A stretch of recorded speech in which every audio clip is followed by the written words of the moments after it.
Police থাকে, ওই কারণের জন্য এই রাস্তা দিয়ে ঘুরে আসলাম, কারণ আমাদের কাছে হেলমেট নেই। টেস্ট করানোর জন্য এসেছিলাম পলিউশন পেপারের জন্য, কিন্তু দোকান বন্ধ করে সে লোকটা ঘুমাচ্ছে। দেখুন ওপরে জানলাটা খোলা। ক্যানিং নদীর মধ্যিখানে চর পড়েছে, সেই চরের মধ্যে গাছ হয়ে গেছে, সব জঙ্গল হয়ে গেছে। এটা একটা স্টেশন, কিন্তু এই স্টেশনে কোনো ট্রেন দাঁড়ায় না। এখানে একজন ফোন নাম্বার দিয়েছে, আপনারা চাইলে ফোন করতে পারেন। টিকিট কাউন্টারটা কিসের জন্য? আচ্ছা, এটা কি ভুতুরে স্টেশন? বন্ধুরা বিকেল হয়ে গেছে, তাও ট্রেনটা কিন্তু দাঁড়ালো। বন্ধুরা আবারও চলে এসেছি আর একটা নতুন ভিডিও নিয়ে। আমি আছি এবং আমার সাথে সুমন আছে। আমরা চলেছি, সুমনের কিছু ড্রাইভিং লাইসেন্স করতে হবে, এই জন্য যাচ্ছি ক্যানিংয়ে। এর সাথে সাথে গাড়ির পলিউশন পেপারটাও ফেল হয়ে গেছে, ওটাও পলিউশন পেপারটা আপডেট করার জন্য আমাদের যেতে হচ্ছে। তো চলুন আজকে সারাদিন সাথে থাকুন, পাশে থাকুন এবং দেখতে থাকুন।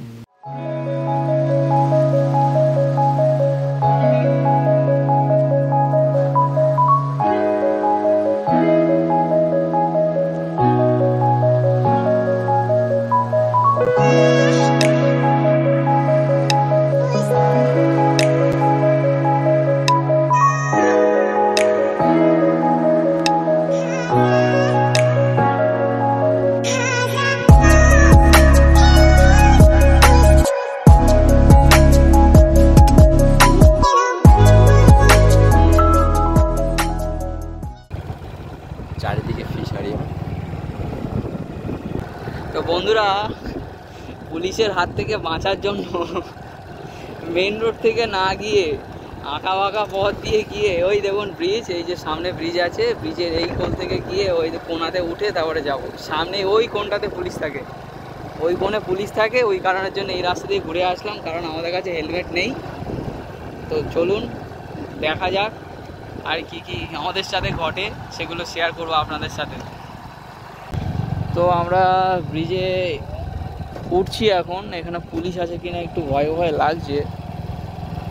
যাব ডান দিকে, ডান দিকে ব্রিজের শেষেও পুলিশ থাকতে পারে। কি বলুন তো, অন্যায় করলে চোরের মতো থাকতে হচ্ছে। আর কি বলবো, এত খারাপ লাগছে, হেলমেটটা ভুল করে ফেলে এসেছি গাড়িতে, অন্যায়ও করছি, ভয়ও পাচ্ছি। ব্রিজে ফাইনালি উঠে গেলাম, শেষ মাথায় গিয়ে কী হবে দেখা যাক। আমি 4-5 বছর আগে এখানে এসেছিলাম, ক্যানিং ব্রিজের কয়েকটা ফুটেজ আমি শেয়ার করেছিলাম আপনাদের কাছে আমার চ্যানেলে। ক্যানিং নদীর মধ্যিখানে চর পড়েছে, সেই চরের মধ্যে গাছ হয়ে গেছে, সব জঙ্গল হয়ে গেছে।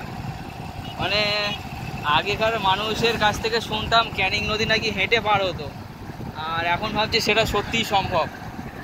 কি হয়েছে দেখ ভাই, কবে থেকে দেখছিস? বছর 5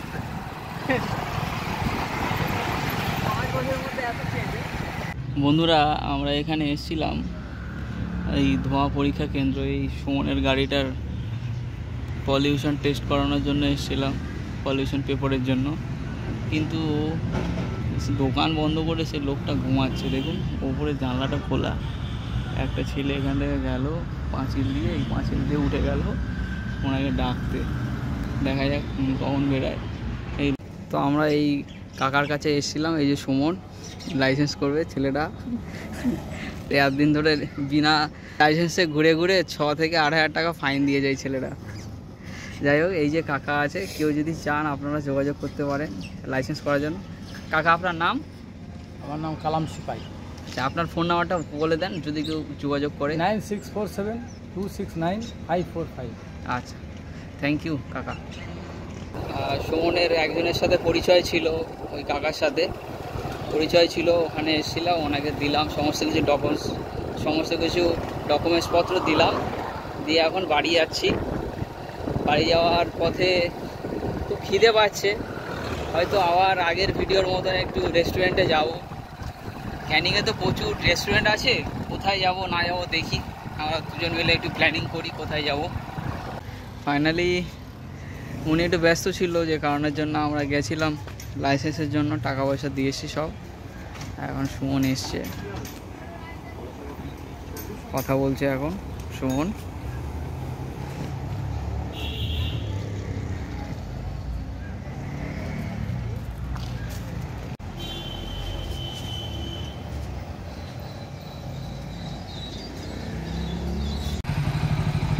এখন আমাদের গাড়ির পলিউশন টেস্ট হয়ে গেছে।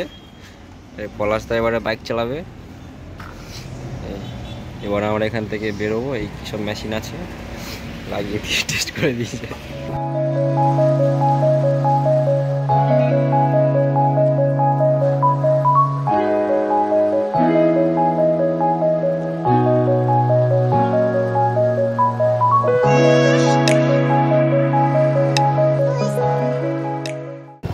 ক্যানিং এই তো হাই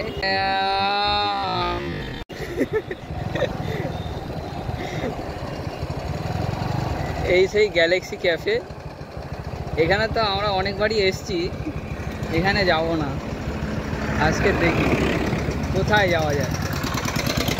গ্যালাক্সি রেস্টুরেন্টও হয়ে গেছে। আর কোথায় সিক্রেট এবি আছে, সিক্রেট এবিতেও এসছি। আর কোথায় আছে ভাই? আর কোনটাতে যাবি? ওই একটা আছে ফুডল্যান্ড ক্যাফে।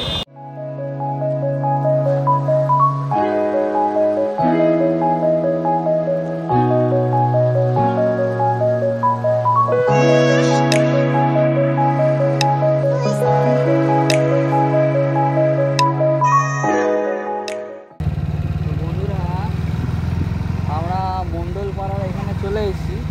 ওই যে দূরে একটা বিল্ডিং মতন দেখা যাচ্ছে, ওভার ব্রিজ আছে, ওইখানে যাব। ওই যে বিল্ডিংগুলো আছে ওইখানে আমরা যাব। কীভাবে যাচ্ছি সেটা একটু দেখুন।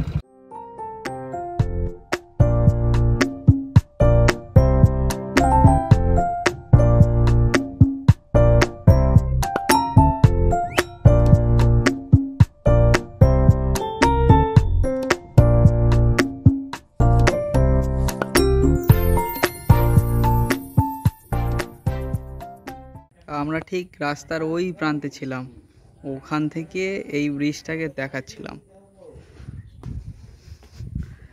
এখানে সুমন অলরেডি পৌঁছে গেছে। এটা একটা স্টেশন, কিন্তু স্টেশনে কোনো নাম নেই। এটা একটা স্টেশন, কিন্তু এই স্টেশনে কোনো ট্রেন দাঁড়ায় না। দুঃখের বিষয়, ট্রেন এখানে দাঁড়ায় না। যদি ট্রেন আসে ডেমো দিয়ে দেবো এক্ষুনি। কি সুমন, এটা একটা স্টেশন কিন্তু ট্রেন দাঁড়ায় না। এখানে একজন ফোন নাম্বার দিয়েছে, আপনারা চাইলে ফোন করতে পারেন। স্টেশনটাকে কত সুন্দর লাগছে দেখুন। স্টেশনে কোনো ট্রেন দাঁড়ায় না কেন ভাই?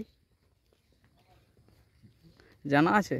এটা এক অজানা তথ্য নাকি? অজানা এক কারণ, ট্রেন দাঁড়ায় না কিন্তু স্টেশন করে দিয়েছে। আচ্ছা, এই স্টেশনে কোনো টিকিট কাউন্টার নেই না? আচ্ছা, এটা আমার কেমন স্টেশন যে স্টেশনে টিকিট কাউন্টার নেই? আচ্ছা, সামনে একটা এই আই থিঙ্ক আছে, আমরা ভুল বলছি হয়তো। সামনে এটা কি এত সুন্দর সেট দিয়ে দিয়েছে, যেখানে আমাদের ক্যানিং স্টেশনের সেট নেই। এখানে কি কত সুন্দর করে সেট ফেট দিয়ে দিয়েছে, কিন্তু টিকিট কাউন্টার দেখি সামনে এটা কি। We got ticket counter. হ্যাঁ, টিকিট কাউন্টার অবশ্যই আছে, অবশ্যই আছে, দেখুন। কিন্তু তাড়াহুড়া, সো স্যাড। তাহলে টিকিট কাউন্টারটা কিসের জন্য? আচ্ছা, এটা কি ভুতুরে স্টেশন ভাই? কোনো কি ঘটনা ফটনা আছে নাকি?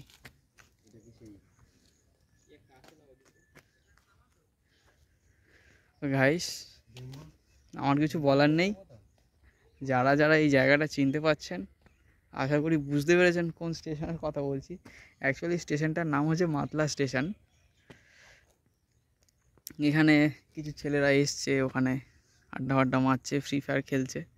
আর একটু পরে কিছু মানুষ আসবে, ফটো তুলতে আসে অনেকে। তো এই স্টেশনে ট্রেন দাঁড়ায়, দু একটা ট্রেন দাঁড়ায়, বেশি ট্রেন দাঁড়ায় না। দেখা যাক কি কি ট্রেন আসে। যদি ট্রেন আসে তা আপনাদেরকে দেখানোর চেষ্টা করব। তো বন্ধুরা, যেমনটা আপনাদের বলেছিলাম, আগের ট্রেনটা তো এই পাশ থেকে এসেছিলো, দাঁড়ায়নি, চলে গেছে। ওই পাশ থেকে একটা ট্রেন আসছে, ডাউনে একটা ট্রেন আসছে। তো এই ট্রেনটা দাঁড়ায় কি দাঁড়ায় না সরাসরি দেখতে পাবেন।